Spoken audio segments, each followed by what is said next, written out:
Olá a todos que me acompanham aqui no YouTube, está começando mais um Bom Dia Mercado, um programa praticamente diário sobre trade esportivo, onde eu faço o meu planejamento de trabalho para os próximos dias, né? Geralmente para o dia posterior, para o dia de amanhã, no caso se você está assistindo esse vídeo amanhã, no dia de hoje, e logicamente a criação dos cenários para poder saber como que eu vou atuar em cada jogo em cima dos meus métodos de trabalho. Não são vídeos de entradas, eu não vou passar aqui entradas para vocês. Eu vou criar os cenários em cima das experiências que eu tenho com as equipes que eu costumo trabalhar.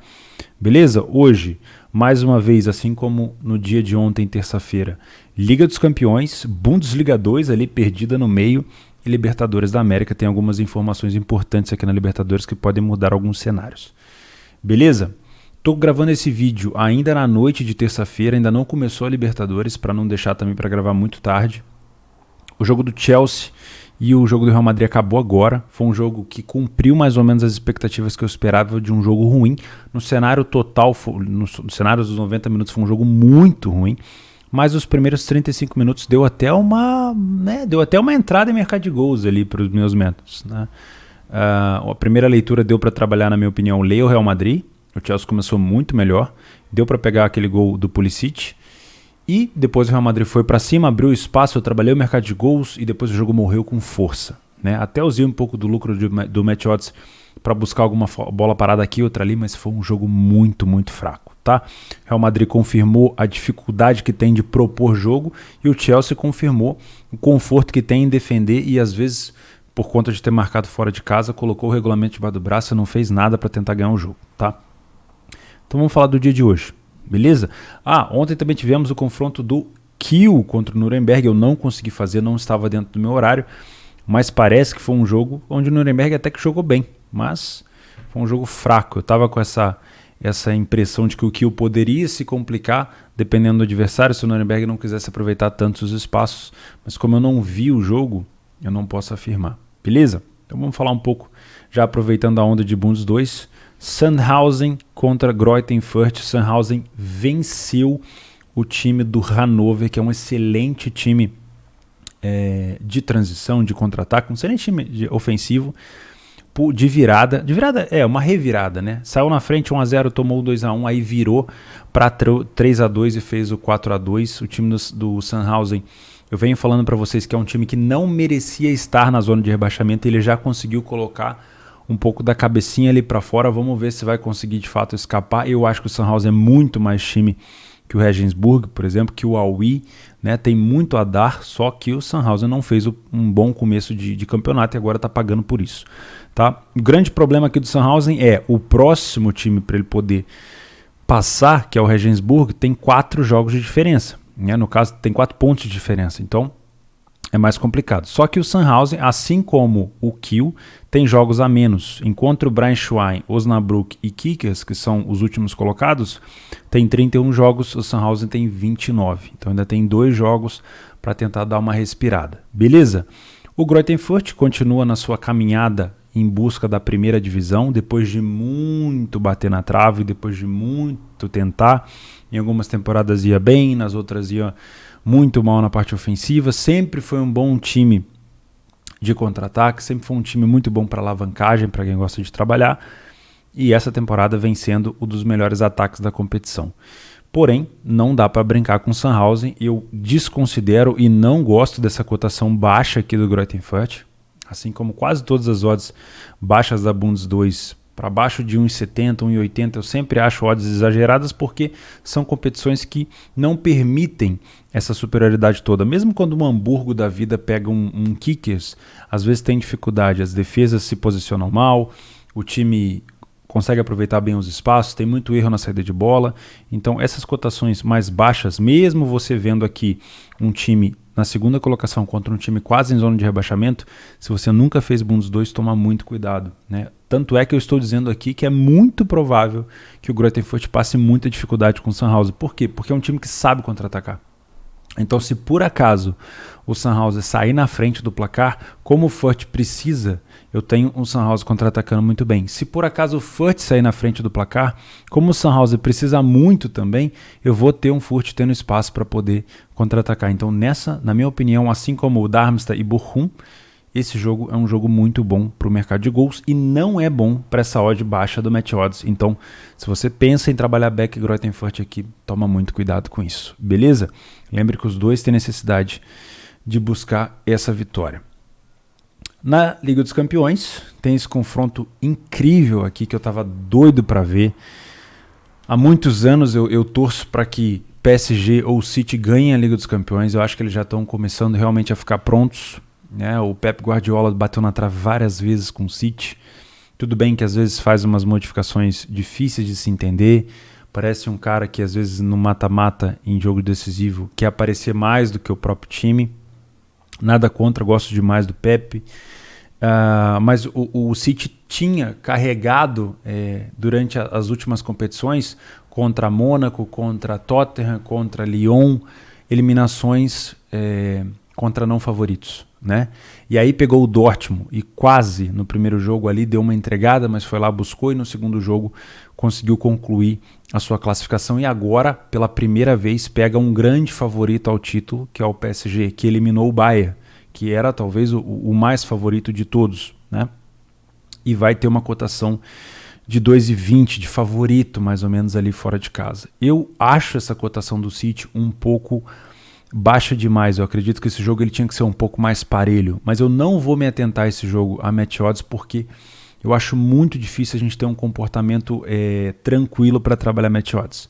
Para mim é jogo para gols, porque o PSG joga muito bem na transição, joga muito bem de forma reativa, não precisa em momento nenhum ficar querendo propor jogo, até porque eu acho que o City não vai deixar o PSG propor jogo. Eu acho que o City vai querer ficar com a bola, que é o estilo deles, provavelmente vai jogar sem homem de referência de novo, vai jogar com os 3 homens da frente que costuma jogar sem o Gabriel Jesus. E facilita bastante essa questão do PSG, porque o PSG não tendo a bola, ele consegue explorar muito a defesa alta que o City provavelmente deve colocar. É importante salientar que o Pep Guardiola não é besta, né? A gente sabe muito bem que o time do City deve vir preparado para essas transições do PSG. Assim como foi contra o Dortmund, o City conseguiu neutralizar as saídas de bola do Dortmund, principalmente no primeiro jogo. O City conseguiu segurar aquele ímpeto de contra-ataque, mas é muito difícil você segurar um Mbappé, um Neymar e um Di Maria, né, se eles forem titulares. Então eu acredito que o City vai... O cenário que eu estou montando na minha cabeça é um City com a bola, tá? Um City dominando as ações ofensivas, tentando furar a defesa do PSG e um PSG saindo em situações específicas para poder contra-atacar, né? E aí qualquer cenário de gol continua mostrando para mim um cenário para buscar mais gols. É por isso que eu venho para esse jogo com a ideia, se tudo se confirmar, para tentar buscar mais ou menos um gol de longa exposição. Porque eu tenho um City com a bola e a qualquer momento pode pingar o gol do PSG no contra-ataque. Se o PSG abrir o placar, o City vai pensar, ainda é primeiro jogo, ainda dá para recuperar, eu vou para cima. O PSG de novo tem um contra-ataque. Se o City sair na frente, eu vou ter um PSG se expondo e o City também joga muito bem na transição. É só vocês verem o último jogo do City contra o Tottenham. Não o jogo todo, porque nem tudo daquele jogo foi bom, né? Mas os últimos minutos onde o Tottenham precisava se expor, o City contra-atacou muito bem. Qual que é o problema do City? O City às vezes quer fazer gol de dentro da área. Toca muito a bola, quer resolver a situação lá dentro da área, na cara do goleiro, né? Às vezes quer fazer talvez o gol bonito, né? O Sterling, que eu não sei se vai ser titular, ele perde muito gol, né? Por enquanto não tá aqui, tá Mahrez, De Bruyne e Phil Foden. Bernardo Silva deve jogar também ali na frente. O Sterling, quando entra, ele perde muito gol, mas é um cara muito bom de velocidade. Não dá para também só criticar o cara, né?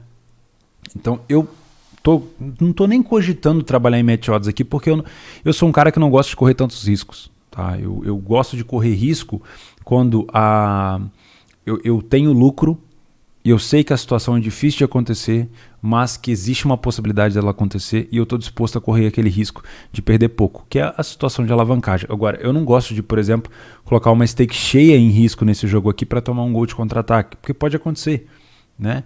A gente teve situações, por exemplo, do Bayern estar amassando o PSG e tomar um contra-ataque e um gol, né? A gente teve situações, às vezes, do City. Na temporada passada, por exemplo, eu cansei.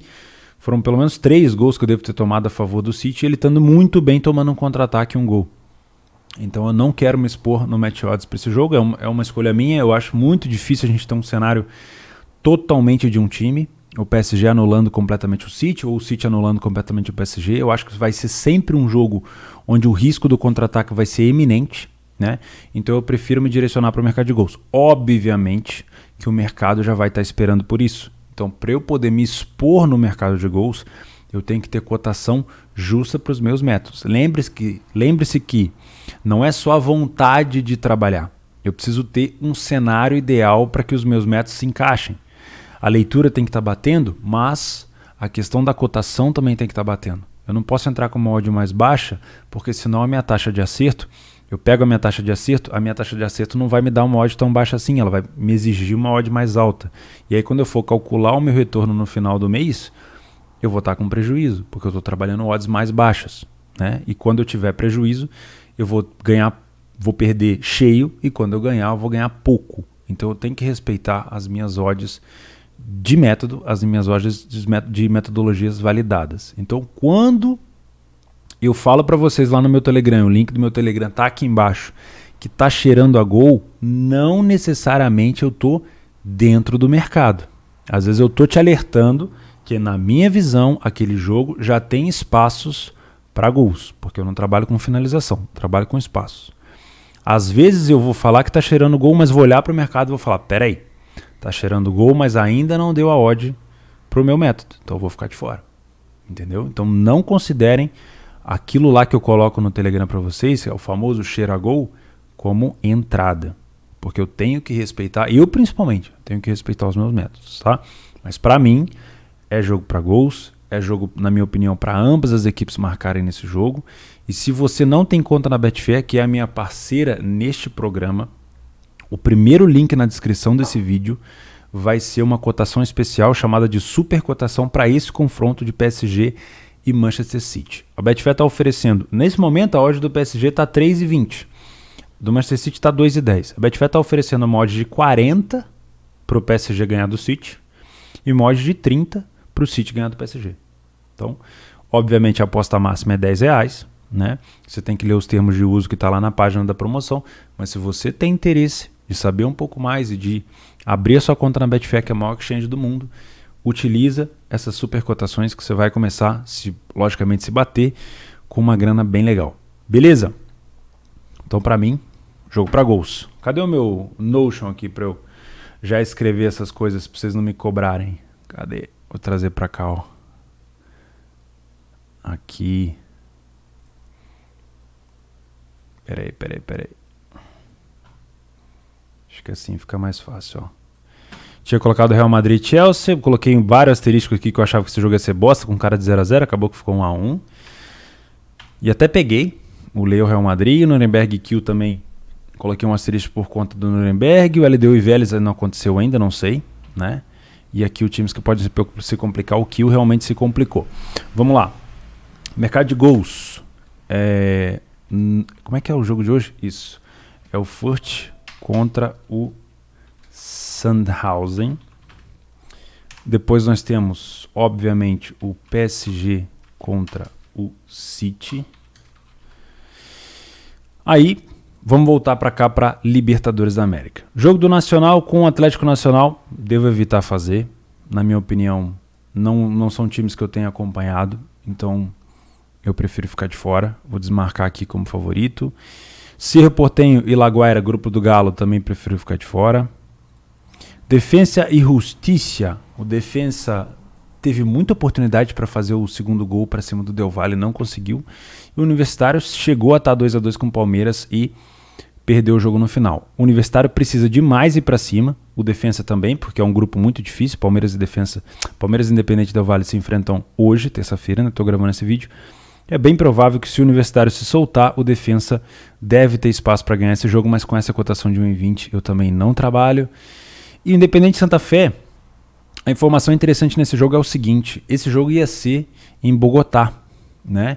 Numa altitude de 2.600 metros. Só que, por conta das restrições do coronavírus lá na Colômbia, esse jogo, ele foi, segundo a informação aqui do GE, ele foi transferido para Armênia, né? Na Colômbia. e a altitude mudou de 2.600 para, se eu não estou enganado, 1.400 metros do nível do mar. Ou seja, é uma altitude bem reduzida, vai fazer com que o Fluminense tenha um pouco mais, ou seja, um pouco menos de desvantagem, né? O Fluminense, obviamente, jogar na altitude é complicado, mas jogar em 2.600 e jogar em 1.400 é totalmente diferente. Então, uma cotação para o Santa Fé que poderia ser um pouco mais baixa, agora já pode ser talvez um pouco mais alta. Depende muito do comportamento do Fluminense. Lembrando que o Fluminense empatou o primeiro jogo contra o River, fez um bom jogo contra o River, merecia vencer. E o Santa Fé também empatou seu jogo contra o Júnior Barranquilla. Engraçado que todo mundo fez um gol e tomou um gol, então tá tudo empatado nesse grupo aqui. Esse para mim é um jogo para trabalhar um leia pior equipe em campo. Santa Fé contra Fluminense. Outro jogo que nós temos, River Plate e Júnior Barranquilla, uma cotação de 1,30 para o River. Cara, 1,30, se fosse um time europeu eu até iria. Eu até colocaria como possibilidade de trabalhar. Mas aqui na Sul-América eu fico de fora também, tá? Tá complicado encontrar jogo para fazer, hein? Outro jogo baixo aqui, ó. Barcelona e The Strongest, 1,25 também. Por mais que o Barcelona tenha feito um bom jogo contra a equipe do Santos, eu prefiro ficar de fora, são cotações muito baixas. E o Clube Olímpia vai pegar o Always Ready a 1,20 também, e eu prefiro ficar de fora. Você vê que, cara, não é preconceito da minha parte com essas cotações. É que realmente eu não estou acostumado a trabalhar times sul-americanos com cotações tão baixas. No Brasileirão, odd de 1,40 para mim já é odd muito esmagada. Imagina 1,20 na Libertadores. Então, o único jogo da Libertadores amanhã que pode, talvez o Nacional e o Atlético Nacional, vou deixar aqui também, vai. Não vou desdenhar, não. Vou até colocar aqui, ó. Nacional e Atlético Nacional. Tá? Talvez esses dois jogos, sejam, por conta de ser parelho, sejam os únicos que me dê algum tipo de leitura para ler para a equipe em campo. Tá? Porque o restante vão ser jogos amassados de super favoritos e, obviamente, o mercado de gols também deve estar super amassado e aí fica complicado. Beleza? Então, times que podem se complicar, vamos lá. O Santa Fé pode se complicar, tá dando como favorito, porque agora o Santa Fé já não vai mais contar com aquela altitude toda, se for confirmado realmente que esse jogo vai ser em Armênia. O Furt, que tem uma odd baixa na Bundes 2 e vai pegar um excelente time de contra-ataque que é o Sandhausen, mas aí a gente tem que levar em consideração que o fator emocional pesa mais pro lado do Sandhausen. Por quê? Porque o Sandhausen, se ele tomar um gol, ele é um time que tem que entrar em desespero para recuperar, porque ele tá para cair. Já o Furt, se ele tomar um gol, ele ainda tem ali ainda vários jogos do campeonato para tentar manter essa segunda e terceira colocação. Então, caso o Furt saia na frente, a chance do Furt conseguir ampliar a vantagem é grande também, mas com essa cotação baixa, eu acho que ele tem mais tendência de se complicar do que qualquer outra coisa. E PSG e City não consigo colocar ninguém para se complicar, porque eu acho que é jogo para gols. Beleza? Não vejo nessa quarta-feira, nos meus métodos, uma possibilidade de buscar alguma coisa em back. Tá? Só mercado de gols. E no Match Odds e no Leia Pior Equipe em Campo. Pessoal, se você não se inscreveu neste canal ainda, convido você a se inscrever. Este é um canal sobre trade esportivo. Esse é mais um dia de Libertadores, mais um dia de Champions, assim como qualquer outro dia. Tenha gestão de banca, cuide do seu capital, ninguém mais vai fazer isso por você, né? Todos os dias, eu lembro sempre vocês, ter consistência nada mais é do que chegar aqui todo dia e fazer o que o seu método exige, ou seja, fazer as mesmas coisas. Ter boa leitura, tomar boas decisões, ter boa gestão de banca, controlar o seu emocional e próximo. Beleza? Um grande abraço a todos, a gente se vê amanhã. Valeu, bom descanso.